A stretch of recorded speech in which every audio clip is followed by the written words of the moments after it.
years as a bureaucrat help you for the transition? Thank you. First question, I think, observation you made in terms of absolutely correct, was that the Japanese are much more team workers than Indians are. And that's of course, well known.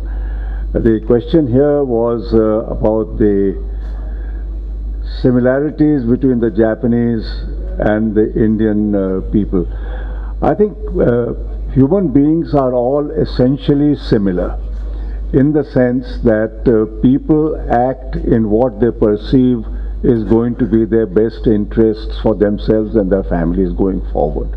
Nobody, at least willingly, will act in a manner which he perceives is not going to be in his interest or which is going to harm him. And I think that way the Japanese and Indians are the same people. The difference is that the Japanese take a rather longer term and a more logical approach to to understanding what is in their interest than we do. We tend to be very short term and very sort of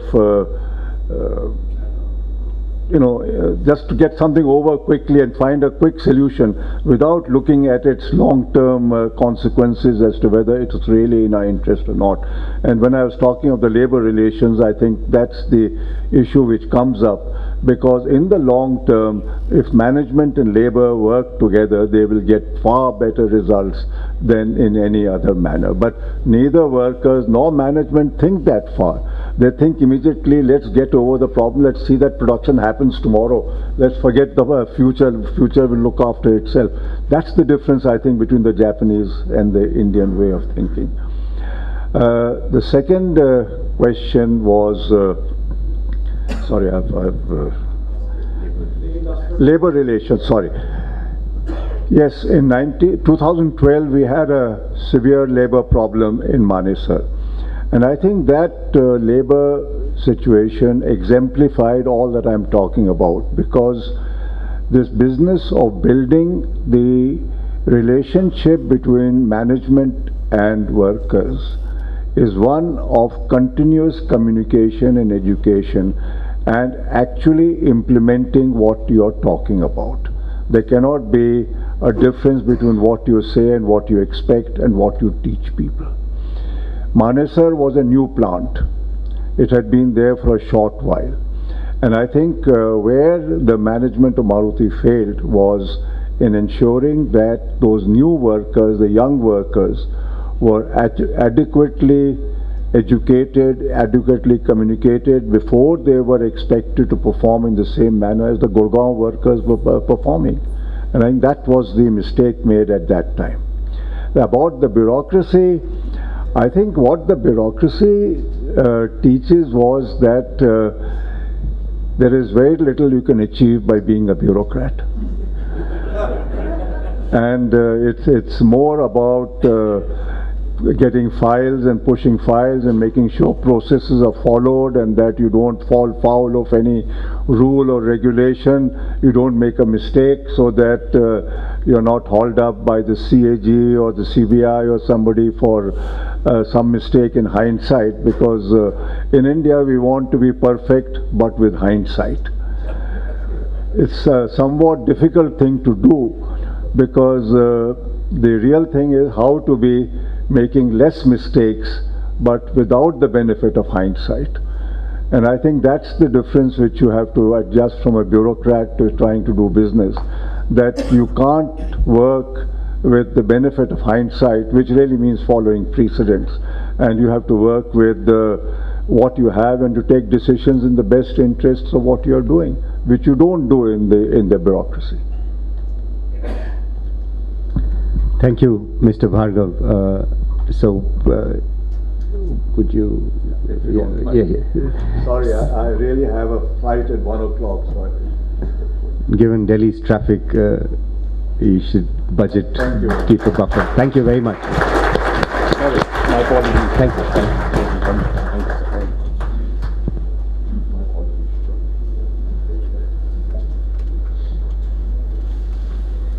So I think we have set the tone really well for this session. We've kind of talked about things, which Mr. Bhargava had experienced through the benefit of his own kind of being in Maruti, the labor relations and the importance of labor. When we talk about Make in India and kind of getting it to launch off or to take off, we really don't focus on this aspect too much. Usually the suspects are taxation, infrastructure, connectivity. We really don't focus on skilling, industrial relations, labor relations. So I think this is a good setting for this panel, which is that there is also this softer aspect of management worker relations which needs to be kept in mind while talking about success of the Make in India campaign or the initiative. It is now my pleasure and privilege to introduce to you Ms. Shubhra Singh, who is going to speak on framework of India-Japan cooperation in manufacturing. As I said, the profiles are all in the booklet. Just to introduce her very, very briefly, she is an accomplished person and a member of the Indian Administrative Service, as in his concluding remark, Mr. Bhargava was referring to, with 26 years of experience, and she has a postgraduate degree in political science and is a double gold medalist from the university, and she belongs to the Rajasthan cadre. And she's got as I said, a number of accomplishments. Please do have a look at the profile, and thank you, Mrs. Singh, for coming.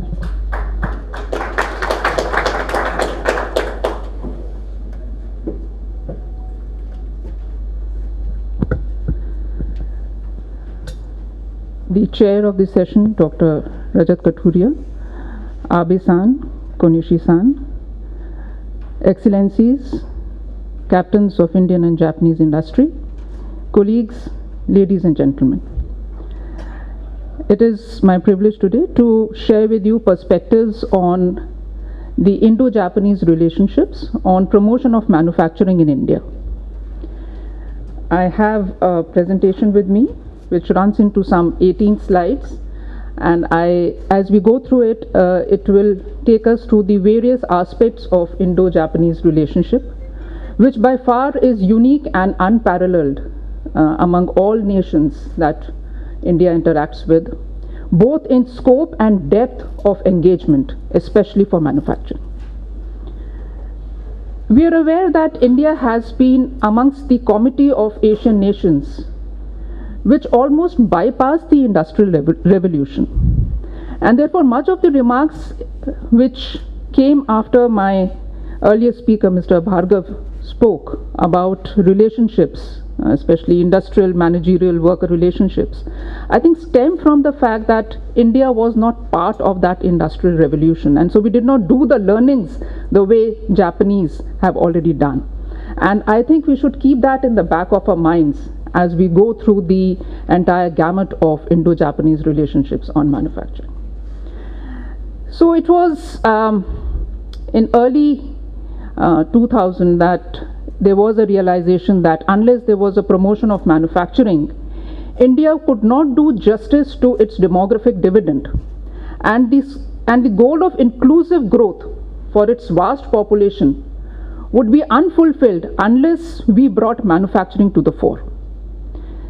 Agriculture, which has been the mainstay of Indian GDP, does not have the proclivity to provide employment in the numbers that are required. And similarly, the services sector, despite its great contribution to GDP, cannot give us the employment that we need to generate for the Indian demography. And therefore, the emphasis on manufacturing. And it was in this aspect that Japan and India came close. As we can see from the slide, it was in 2006 that the strategic and global partnership between the two countries started to take root, and it was only in 2009 that the India-Japan Project Development Fund for DMIC was concluded, and this then became the front runner, the MOU signed for development of eco-friendly cities and smart communities in the DMIC zone, which was then later emulated by other countries, and they have been trying to emulate the relationship between India and Japan for promotion of manufacturing. The DMIC, as we are well aware, is the flagship program of the Government of India for creation of industrial infrastructure. It aims at bringing global manufacturing to India and setting India as an investment destination by creating trunk infrastructure along 1,483 kilometer long western dedicated railway freight corridor, about which the Union Railway Minister spoke so eloquently in the earlier session. We are aware that the freight corridor runs through 8 states in the country, and as of now 8 nodes are being developed as smart industrial cities which will change the face of India, and we think that this will be the catalyst for bringing India among the world-class industrial nations across the globe. Of course, this has been, DMIC is one of the most humongous projects, most ambitious projects anywhere in the world. And it has taken time. There has been a substantive gestation period. The Japanese contributed by pledging a funding support of US $4.5 billion in the first phase itself. This was really encouraging. This set the ball rolling because there was this assurance of funds, and the Japan Bank of International Cooperation also pledged in 26% share in the equity structure of DMICDC. So they were always present there. They have been present in the board meetings, contributing to overseeing the DMIC as it takes root. And I'm happy to share that 5 smart industrial cities are now currently moving towards implementation. In the coming 3 to 4 months, we will see many of these cities being inaugurated and set into motion. And you can see them here: Ahmedabad Dholera Investment Region in Gujarat, Shendra Bitkin Industrial Park in Maharashtra, Industrial Township in Greater Noida, Industrial Township again Vikram Udyogpuri in MP, and the Global City in Gurgaon in Haryana. Just to share with you the trends of FDI from Japan to India. So Japan ranks 4th with a share of 7.29% in the total cumulative FDI inflow from all countries to India. This figure is from April 2000 to June 2015. But on a year-to-year basis, it's the value of FDI coming from Japan has largely been in the range of $2 billion. Of course, there was a spike in 2011 and 12, which was really resulting from the merger between JFE Steel Corporation and JSW India Limited. And later in 13-14, there has been some exit of capital because of movements across the pharma sector. But this year you can see some robust growth in FDI because we are not even finished with the financial year, and we can see that we have already crossed $2 billion US dollars. And the top sectors that have been attracting maximum FDI include, of course, drugs and pharmaceuticals, 24%, automobiles, 18%, service sector, metallurgical and electrical industries. So this, I think, is a very useful slide and gives the total range of cooperation between India and Japan. And it has been interesting to know that the number of Japanese companies in India have doubled in the last 5 years. This is just taking companies on a singular basis, not counting their branches. So as I come to the other slides, you will see that I'll be talking of 1,200 companies in one region alone. But then, as I said, these are the headquarter figures that we are taking, but it shows the substantive range of cooperation across this sector. Now, what are the expectations when we are engaging with each other? Of course, from the Indian side, there is an expectation of financial fund infusion, whether it is ODA or FDI. We are also looking towards sharing technical expertise and transfer of technology and also managerial skills. We are hoping that the Japanese interactions will promote skill development in India in a big way and contribute substantively to Make in India, both by bringing the manufacturing lines per se, relocating them from Japan to India, and also through the branch offices, then cultivating the small and medium Indian industry, giving them a flip, giving them a reason to grow by sharing that expertise, technical, managerial and skill. So this is how we think that Japanese companies will really promote Make in India. And we are also now actively negotiating with Japan to accept Indian engineers and talent pool for Japanese companies. So there would be an exchange of skill sets, and this will be, I think, a win-win situation for both countries. From the Japanese side, as we understand, the expectations are for promotion of industrial parks with good infrastructure and plug-and-play facilities. We've been told that examples similar to examples in Thailand, Vietnam should be replicated here.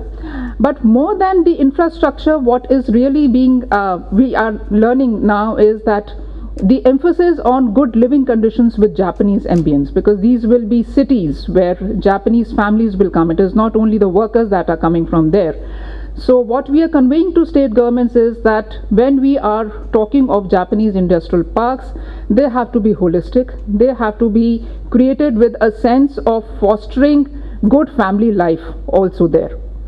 Of course, there are expectations of tax concessions, especially an emphasis and a request for infrastructure debottlenecking, which through the industrial corridors, the 5 industrial corridors that we are working, we are taking issues of connectivity to ports, developing ring roads around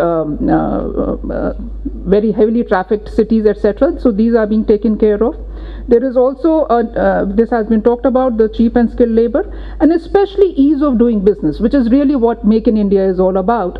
And on this I would like to spend some time, because we know that India is really a federal structure, and in the hub and spoke model, it is the states where the action lies. And as you're aware, DIPP has recently undertaken a big exercise of ranking the states and setting a competition among them to improve ease of doing business indicators.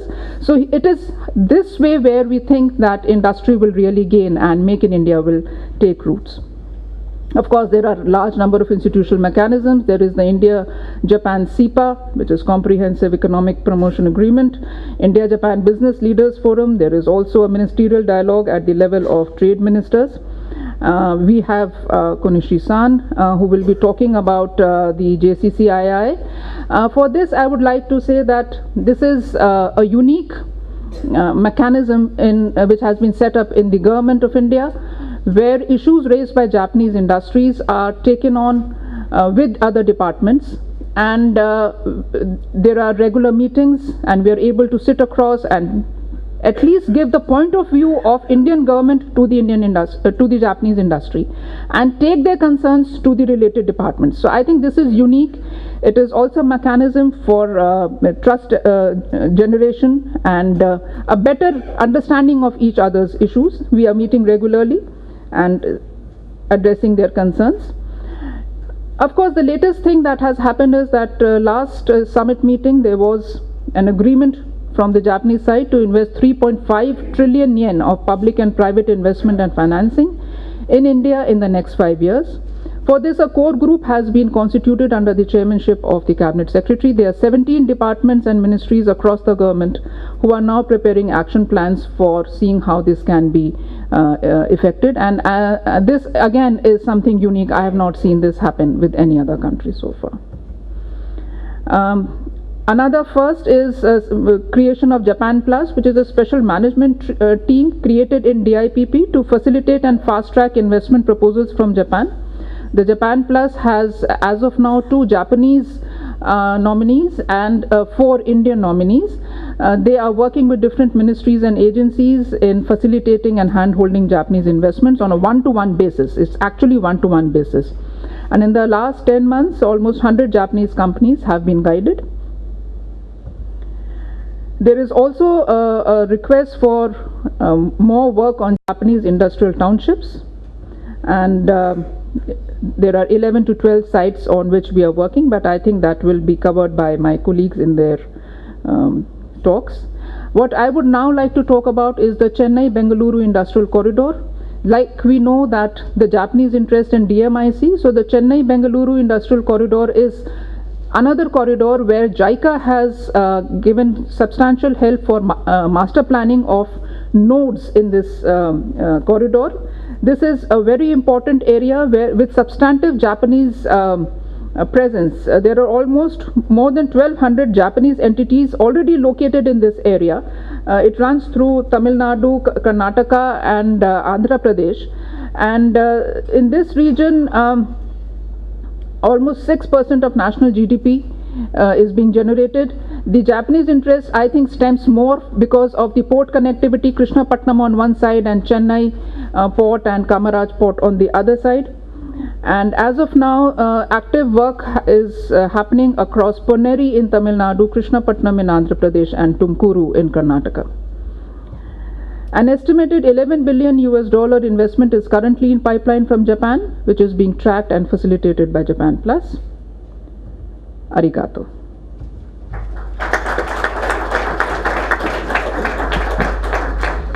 Thank you, Mrs. Shubhra Singh, for that presentation and telling us the initiatives of the government. This is very interesting, the CBIC, and the fact that so many Japanese companies are located along this corridor is very interesting to complement what has already happened in DMIC. We'll have questions for the entire panel at the end of all three presentations that are remaining, now two that are remaining. So may I now request Abe-san, who is the Special Advisor to Minister Secretariat METI and Director Jetro Office in New Delhi, to make his presentation on Jetro's role in accelerating Japanese FDI. His profile, as I said, as with the others, is in the booklet. So please do have a look. Thank you, Abe-san. My name is Ichiro Abe from Jetro. First of all, I'd like to extend my thankfulness to the ICRIER to give me the opportunity, as well as to the speakers in dais and distinguished guests. Today I would like to speak about a brief picture of the FDI from Japan and what Jetro and METI is doing with collaborating with DIPP and other colleagues in the government of India.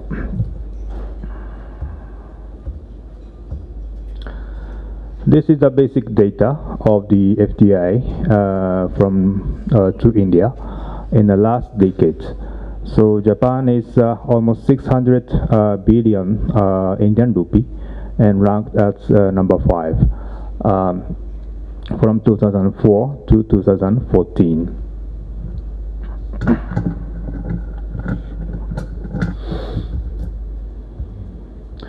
And this is the big picture of the distribution of the Japanese FDI in India. 1,200 Japanese firms with almost 4,000 business spaces, and mostly concentrated in Delhi, Haryana area, and the Maharashtra, and the Karnataka and Tamil Nadu. Delhi, Haryana area, of course, headquarters and some manufacturing bases. In Maharashtra, financial institutions. In Karnataka, Tamil Nadu, mainly manufacturing.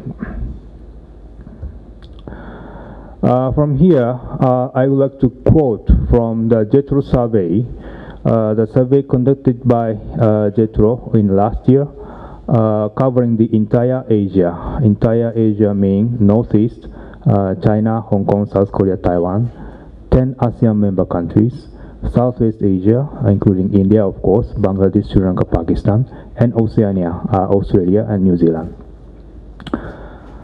When we look at the sector wise, India, among the 422 varied firms responding, almost half in the manufacturing and half from non-manufacturing.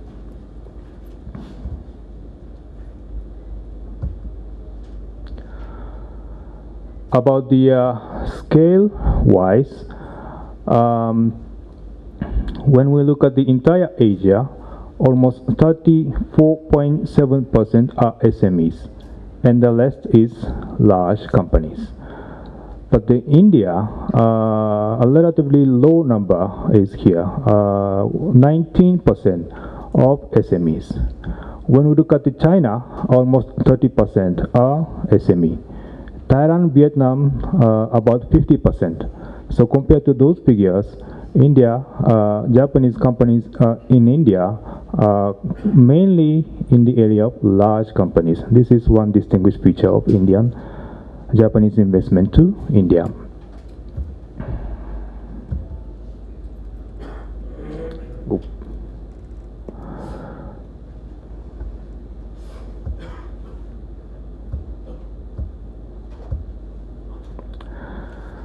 So next slide show the categorize the Japanese companies in Asian countries based upon the year of entrance. Regarding India, when you look at the left pictures, almost 75% Japanese companies enter Indian market after 2006, 315 among 422. And when we look at the right hand side, blue means those companies responding they are making a profit in Indian market. Green is break even, pink is a loss. Before 2005, those companies entering Indian market before 2005, more than 70% make profit. But after 2006, the figure becomes low, almost 60%. And after 2011, the company is getting profit becomes only 30%, which indicate that it takes a long time for Japanese company to make profit. And India is a relatively new investment destination compared to the other Asian region.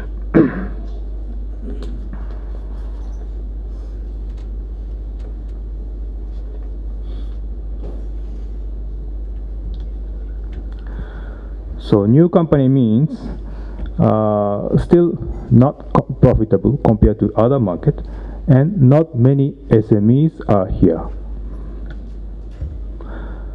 But from now on, Japanese companies are having a huge expectation to Indian market. India is ranked number 2 among 16 Asian countries as a potential expansion of investment destination.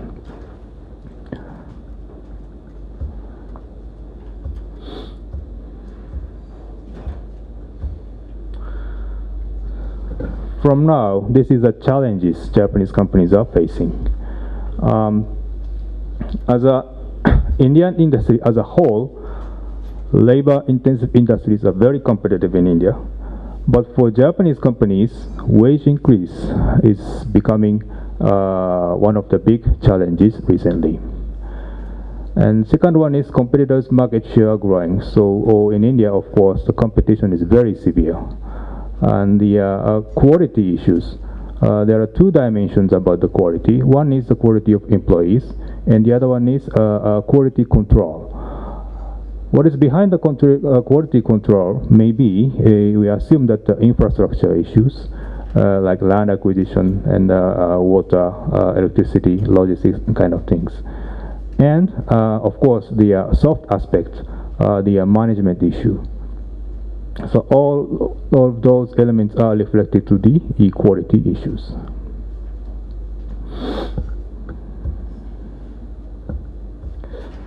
I'll skip this page. Compared to China, what is the distinguished challenges Japanese companies are facing in India? The red line is Chinese case, the challenges facing Japanese companies in China, and the blue line is India. Typically, the custom procedures and clearances procedures, those are the two issues Japanese companies facing in India, especially compared to China. And of course, the market is more competitive in India rather than China. And this is about the export ratio. Export to sale ratio. So Japanese companies are focusing very much on domestic market in India. When we look at the export ratio, India is very low, or only second to Pakistan. 12.5% are exporting from Japanese company here, and the rest, almost 90%, domestically sold in Indian market. When we look at China, the number is almost the middle, the 35.1%. And some of the ASEAN countries like Singapore, Vietnam, Philippines, export ratio is beyond 50%.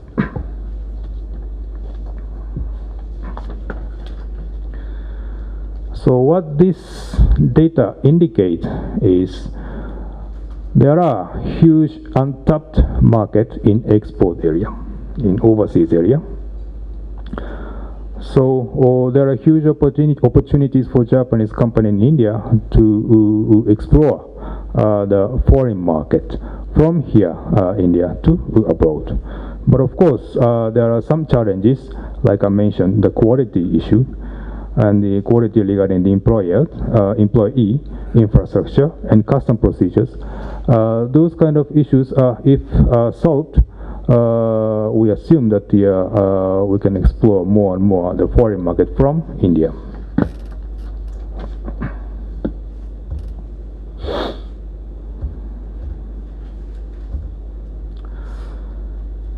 So from now, I'm briefly introduced a brief activity of Jetro meeting, especially focusing on the industrial park.